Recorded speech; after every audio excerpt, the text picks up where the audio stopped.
Lieutenant Sarah Chen had been stationed at Forward Operating Base Coast for exactly 47 days when Commander Bradley Morrison first told her she was out of her depth. The words came during the morning briefing, delivered with the casual cruelty that some officers mistake for leadership. "Chen, you're handling supply logistics today," Morrison announced, not looking up from his tactical maps. "Nothing complicated, just counting boxes and checking manifests." Sarah had graduated top of her class from West Point. She spoke 3 languages fluently and had completed specialized training in explosive ordnance disposal, advanced field medicine, and counter-terrorism tactics. But Morrison saw only what he wanted to see, a small Asian woman who looked too young to be wearing lieutenant's bars. "Sir, I was hoping to join the patrol reconnaissance mission," Sarah said, her voice steady despite the frustrated heat building in her chest. "My EOD training could be valuable if we encounter—" "You're out of your depth, Lieutenant." Morrison's interruption was sharp enough to silence the entire briefing room. 20 pairs of eyes turned toward them, some sympathetic, others carefully neutral. "This isn't a classroom exercise. This is real combat, and I need soldiers who can handle the pressure." Sarah felt her jaw clench, but she maintained military bearing. "Yes, sir." The truth was that Morrison had been waiting for her to fail since the day she arrived. He'd made that clear through a dozen small slights, assigning her to desk duty while other lieutenants led missions, questioning her decisions in front of enlisted soldiers, and making jokes about diversity hires when he thought she couldn't hear. What Morrison didn't know was that Sarah had already prevented 3 potential disasters during her short time at the base. She'd identified a structural weakness in the armory that could have caused a catastrophic explosion. She'd caught a supply discrepancy that revealed a black market operation selling military equipment to local insurgents. And just last week, she'd noticed unusual seismic readings that suggested enemy tunnel construction near their perimeter. Each time, she'd reported her findings through proper channels. Each time, Morrison had taken credit for the discoveries or dismissed them as lucky guesses. The morning sun was already brutal as Sarah made her way to the supply depot. Afghanistan in September was still hot enough to cook metal, and the body armor didn't make things any easier. She'd learned to move efficiently in the heat, conserving energy for when it mattered most. The supply depot was a maze of shipping containers and temporary structures surrounded by razor wire and concrete barriers. Sergeant Mike Torres, a career soldier from Texas, met her at the gate with a clipboard and a sympathetic smile. "Don't let the old man get to you, Lieutenant," Torres said quietly. "Some of us know what you're capable of." Sarah appreciated the support, but she kept her response professional. "What's on the inventory today, Sergeant?" "Medical supplies came in yesterday, ammunition resupply, some electronics equipment that's supposed to go to the communications unit." Torres handed her the manifest. "Pretty standard stuff, but there's been some weird discrepancies lately." As they walked through the depot, Sarah's trained eye automatically cataloged everything she saw. It was a habit from her EOD training, always scanning for things that didn't belong, patterns that seemed wrong, details that everyone else missed. The medical supplies were properly secured in climate-controlled containers. The ammunition was correctly stored in designated bunkers with proper spacing and safety protocols. But when they reached the electronics section, Sarah stopped walking. "Sergeant, how long have those been here?" She pointed to a stack of unmarked wooden crates near the perimeter fence. Torres checked his clipboard. "Those aren't on today's manifest. Let me radio the duty officer." While Torres made his call, Sarah approached the crates carefully. They were positioned in a way that seemed random, but her tactical training recognized the placement. Someone had arranged them to create blind spots in the security camera coverage. The wood was weathered, but not enough to have been sitting in the Afghan sun for very long. Maybe a few days at most. The metal hinges showed fresh scratches, indicating recent opening and closing. Most telling of all, the crates were sitting directly on the ground instead of on pallets, a violation of standard storage protocols that prevented moisture damage. "Lieutenant!" Torres jogged back over. "Duty officer says those crates aren't supposed to be there. No record of them in the system at all?" Sarah felt the familiar tingle of adrenaline that came with recognizing a threat. During her EOD training, instructors had emphasized that improvised explosive devices often appeared in the most mundane packages. Terrorist tactics evolved constantly, but they always relied on hiding danger in plain sight. "We need to establish a perimeter," she told Torres. "Nobody comes within 50 meters of those crates until we can get an EOD team to examine them." "Ma'am, that seems like an overreaction. They're probably just supplies that got misplaced during delivery." Sarah understood his skepticism. False alarms were common, and overreacting to every suspicious detail would paralyze military operations. But something about the crates felt deliberately wrong, like a trap waiting for the right moment to spring. "Sergeant, I need you to trust me on this one. Radio for an evacuation of this sector and get Commander Morrison down here." 20 minutes later, Morrison arrived with his usual expression of barely contained irritation. He'd brought the base's senior NCO, Master Sergeant Rodriguez, and a small security detail. "Lieutenant Chen, explain to me why you've shut down our primary supply depot based on some boxes," Morrison said. Sarah outlined her observations, the positioning, the condition of the wood, the protocol violations. Morrison listened with growing impatience. "So your theory is that someone placed explosive devices in unmarked crates and left them sitting in our most secure area for days, hoping we'd eventually notice them." Morrison's tone made it clear what he thought of her reasoning.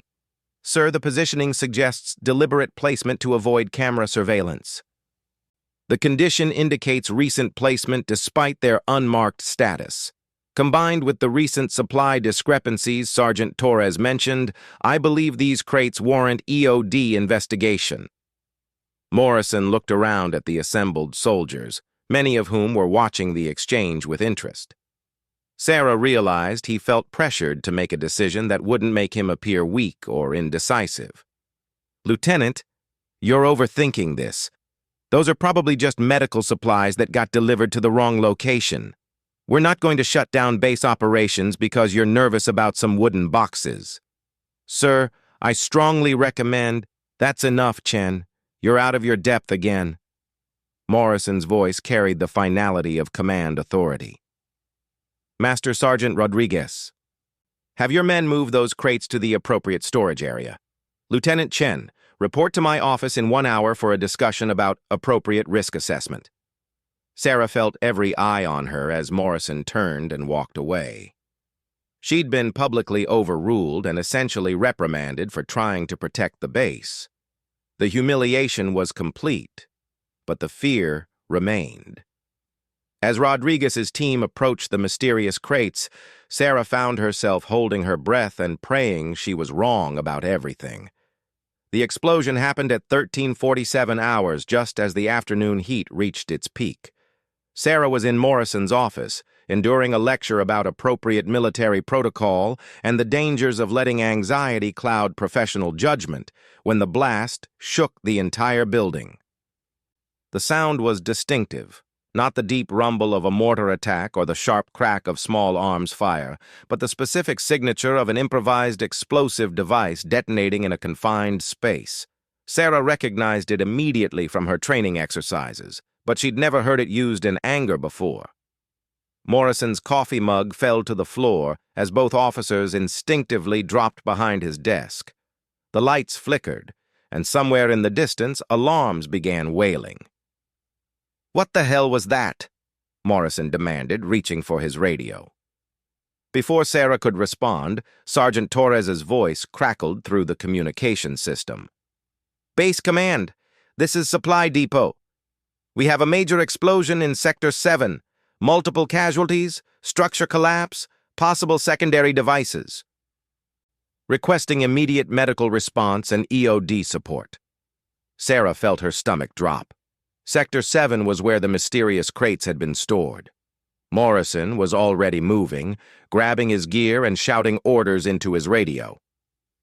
All units, lockdown protocol, medical teams to Sector 7.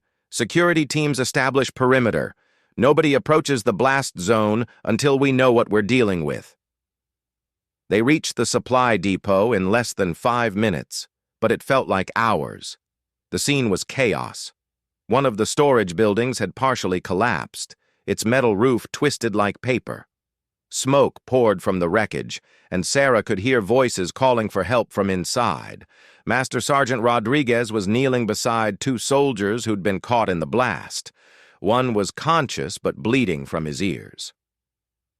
The other wasn't moving at all. "Sir, we were moving the crates like you ordered," Rodriguez reported to Morrison. "Private Jackson was using the forklift to relocate them when something triggered. The blast took out the entire north wall of Building 6. Morrison's face had gone pale. Sarah could see him processing the implications. He'd ordered his men to move devices that he'd been warned might be explosive. "Casualties?" Morrison asked. 3 injured, 2 critical. Jackson's trapped under the debris. We can hear him calling for help, but the structure's unstable. Every time we try to get close, more of the roof shifts." Sarah looked at the collapsed building and immediately began calculating. The explosion had created a partial cave-in, but the remaining structure was being held up by damaged support beams that could give way at any moment. Traditional rescue approaches would require heavy equipment and time they probably didn't have. "Sir," she said to Morrison, "I need to get in there." Morrison turned to her with a mixture of anger and desperation. "Lieutenant, this is not the time for—" "My EOD training included structural collapse scenarios," Sarah interrupted. "I know how to navigate unstable debris fields and identify secondary hazards. Private Jackson doesn't have time for us to wait for specialized rescue teams."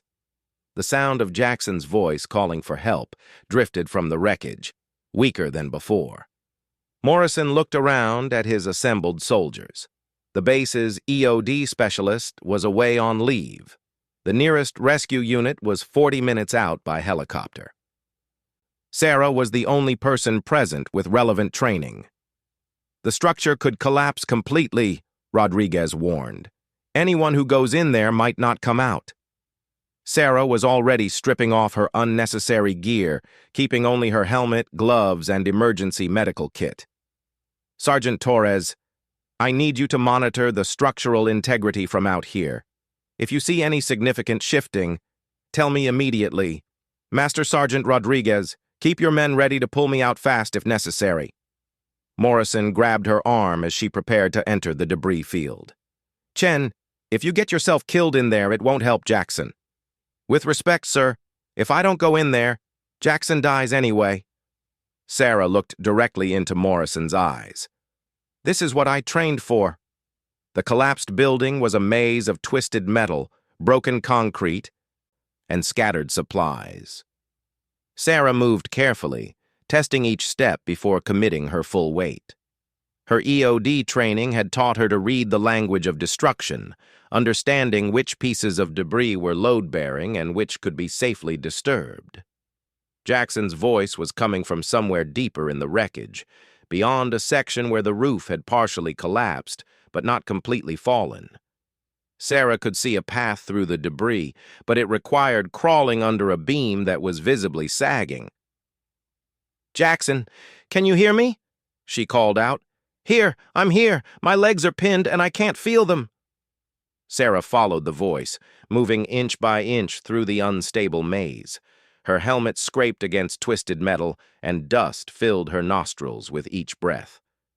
The summer heat was trapped under the collapsed roof, making the air thick and difficult to breathe. She found Jackson wedged under a fallen support beam, his legs trapped beneath a pile of supply crates that had been thrown by the explosion. He was conscious but clearly in shock, his face pale and sweaty. "Lieutenant? Ma'am, I can't feel my legs." Sarah immediately began her assessment. The beam across Jackson's chest wasn't crushing him, but it prevented him from sitting up. The real problem was the pile of heavy crates that had his lower body completely pinned. "Jackson, I'm going to get you out of here, but I need you to stay calm and follow my instructions exactly." Sarah began examining the debris pile, looking for the safest way to create an extraction path. The crates were heavy, but they weren't individually impossible to move. The challenge was that they were supporting each other in a delicate balance. Moving the wrong one first could cause the entire pile to shift and crush Jackson's legs completely. Sarah had trained for exactly this scenario during her EOD courses.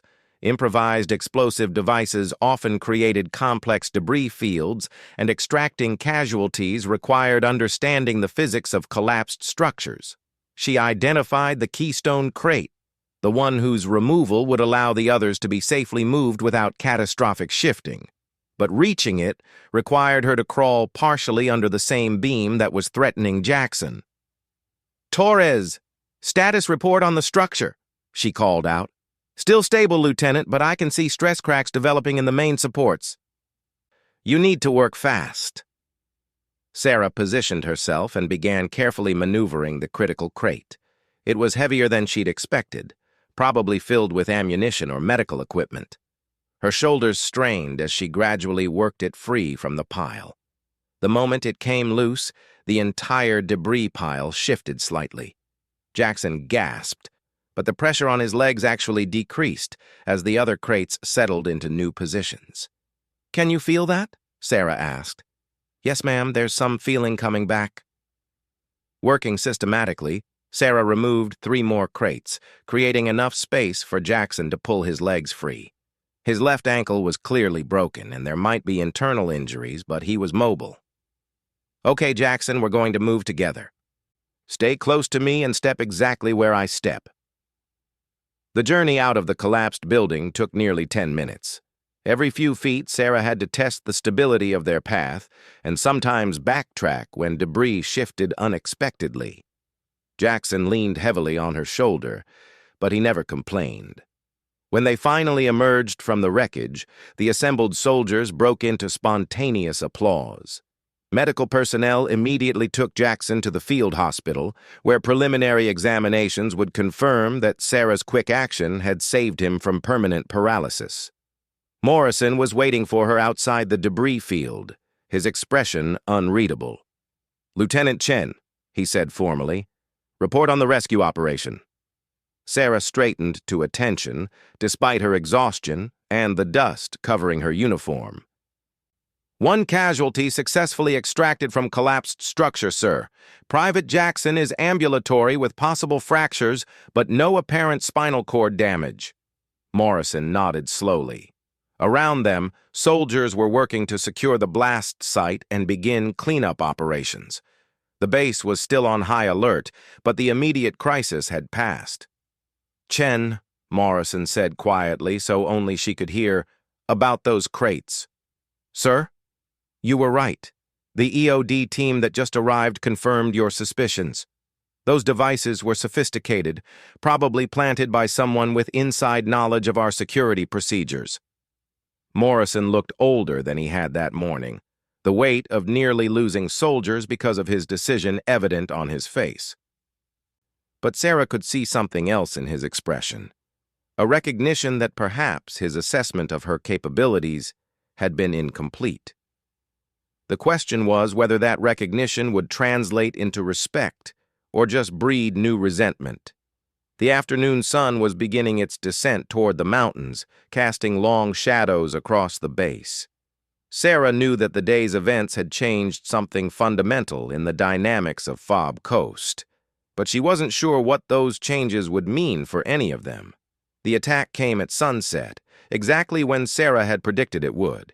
She'd been analyzing the pattern ever since the EOD team confirmed that the explosive devices were remotely detonated. Whoever had planted them hadn't intended to simply cause random destruction. They'd been gathering intelligence about the base's response procedures, timing how long it took for security teams to establish perimeters and medical units to deploy. "Sir, they're going to hit us again," Sarah told Morrison as they stood in his command post, watching the last rescue operations in the damaged supply depot. The explosion wasn't the real attack, it was reconnaissance. Morrison had been different since the rescue. He'd personally ensured that Jackson received priority medical evacuation to the field hospital in Bagram, and he'd quietly instructed Sergeant Torres to compile a complete report on Lieutenant Chen's actions during the crisis. But he was still struggling to fully trust her tactical assessment. "Chen, you've had a long day. Maybe you should rest before—" "Commander Morrison, with respect, I need you to listen to me." Sarah spread a tactical map across his desk, pointing to key locations around the base perimeter. The attackers needed to know our response times and deployment patterns before launching their main assault. The explosion forced us to reveal our standard operating procedures. Sarah had spent the past 2 hours analyzing every detail of the afternoon's events, the timing of the explosion, the specific location within the supply depot, even the type of devices used. Everything pointed to a coordinated plan that went far beyond simple terrorism. "Look at the blast pattern," she continued, showing Morrison photographs from the scene. "The devices were positioned to damage our communications relay and force us to route all emergency traffic through the main command center. That creates a single point of failure they can target." Morrison studied the evidence Sarah presented. His initial skepticism was giving way to recognition that her analysis made tactical sense. "What kind of main assault are you anticipating?" "Multi-vector coordinated attack, probably timed for maximum darkness. They'll hit our weakened north perimeter while our attention is focused on the supply depot damage. Small teams with mortars and rocket-propelled grenades designed to cause casualties and force evacuation rather than hold territory." As if summoned by her words, the first mortar round landed near the motor pool at 1947 hours, just 15 minutes after full darkness. Morrison immediately activated the base's emergency response protocols, but Sarah was already moving. She'd positioned herself in the command center after their conversation, anticipating exactly this scenario. "All units, incoming indirect fire from bearing 270 degrees, came the report from the perimeter guards. "Estimate 3 to 4 mortar positions approximately 800 meters out." Morrison began coordinating the response, but Sarah could see the tactical problems immediately. The base's counter-battery radar had been damaged in the afternoon explosion, leaving them partially blind to the attacking positions. The standard response would be to deploy patrols to locate and neutralize the mortar teams, but that would leave the base vulnerable to the secondary attack she was expecting. "Sir, don't send the quick reaction force after those mortars," Sarah said urgently. "It's a feint. They want us to commit our mobile reserves outside the perimeter." Morrison paused in the middle of issuing orders. Around the command center, NCOs and radio operators waited for guidance while explosions continued to rock the base. "Chen, if we don't neutralize those mortars, they'll pound us all night. The mortars are harassment fire, designed to make noise and draw our attention. The real attack is coming from the east, through the damaged section of our perimeter fence. Small teams with demolition charges, probably targeting the armory and fuel depot." Sarah pointed to her tactical analysis, but she could see Morrison struggling with the decision. Following her advice meant ignoring the obvious threat in favor of defending against an attack that might not materialize. The next mortar round impacted near the mess hall, close enough to shatter windows and send personnel scrambling for cover. "Sir, I know how this looks," Sarah said, "but if I'm right about their plan, losing those supply targets will force base evacuation. Every soldier here will be vulnerable during the withdrawal." Morrison looked at her for a long moment, and Sarah could see the calculation in his eyes. He was weighing her track record against the immediate pressure to respond conventionally to the mortar attack. "Master Sergeant Rodriguez," Morrison called out. "Redeploy 2nd Squad to the east perimeter. Establish overlapping fields of fire covering the damaged fence sections. 1st Squad maintains base security. 3rd Squad ready as mobile reserve." It was a compromise, not fully committing to Sarah's assessment, but not ignoring it completely. Sarah grabbed her rifle and equipment. "Sir, request permission to coordinate the east perimeter defense." "Lieutenant, you've done enough today. Let Rodriguez handle it." "Commander Morrison, I know their probable infiltration routes better than anyone else. I've been studying the base layout since I arrived, specifically looking for vulnerabilities." Another mortar round exploded, this one close enough to send concrete fragments spattering against the command center walls. Morrison made his decision. "Rodriguez, take Chen with you to the east perimeter. Use her tactical assessment, but you maintain operational command."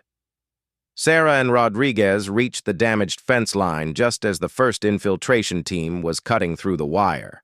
Her prediction had been exactly accurate. 3 men with heavy packs were moving toward the fuel depot, using the noise from the mortar attack to cover their advance. "Rodriguez, we need to let them get closer before engaging," Sarah whispered. "If we fire too early, they'll detonate their charges from range and still damage the fuel tanks." Rodriguez positioned his men in a semicircle that would allow them to catch the infiltrators in crossfire once they entered the base perimeter. Sarah took a position that gave her clear sight lines to the fuel depot and armory. The waiting was the hardest part. Through her rifle scope, Sarah could see the infiltrators moving with professional precision, checking their advance every few meters and communicating with hand signals. These weren't desperate insurgents. They were trained soldiers executing a carefully planned mission. When the lead infiltrator reached the fuel depot's outer barrier, Sarah made the call. "Execute, execute, execute." The engagement lasted less than 30 seconds. Rodriguez's squad had perfect positioning and overwhelming firepower advantage. All 3 infiltrators were down before they could activate their demolition charges. But Sarah had anticipated multiple infiltration teams. "Rodriguez, there's going to be another team hitting the armory. We need to move now." They repositioned quickly, leaving 2 men to secure the fuel depot while the rest of the squad bounded toward the armory complex. Sarah's analysis proved correct again. A second infiltration team was already inside the base perimeter, moving toward the ammunition storage bunkers. This engagement was more complicated. The infiltrators had reached cover among the armory buildings, and they were calling in mortar fire to support their withdrawal. Sarah found herself leading the tactical response, directing Rodriguez's men to positions that would cut off the attackers' escape routes. "Chen, they're trying to reach the main bunker," Rodriguez called out during a lull in the firing. Sarah could see the tactical situation developing. The infiltrators couldn't complete their original mission, but they were trying to cause maximum damage before escaping. If they reached the primary ammunition bunker with their demolition charges, the resulting explosion would level half the base. "I'm going to flank left and cut them off," she told Rodriguez. "Lieutenant, that's too dangerous. We should wait for backup." Sarah was already moving. She'd identified a covered approach that would put her between the infiltrators and their target. It required crossing open ground under potential sniper observation, but it was the only way to prevent them from reaching the bunker. The dash across the open courtyard felt like the longest 30 meters of her life. Sarah could hear bullets snapping past her position as enemy snipers tried to track her movement in the darkness. She reached cover behind a concrete barrier just as automatic weapons fire chewed chunks from the wall behind her. From her new position, Sarah had a clear shot at the infiltrators advancing on the ammunition bunker. She also realized something that made her blood run cold. One of them was carrying what looked like a sophisticated timer device, not just demolition charges. "Rodriguez, they've got a time bomb. Even if we stop them, the bunker could still blow."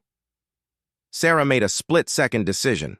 Instead of engaging the infiltrators from cover, she stood up and shouted at them in Pashto, one of the languages she'd learned during her preparation for deployment. "Stop!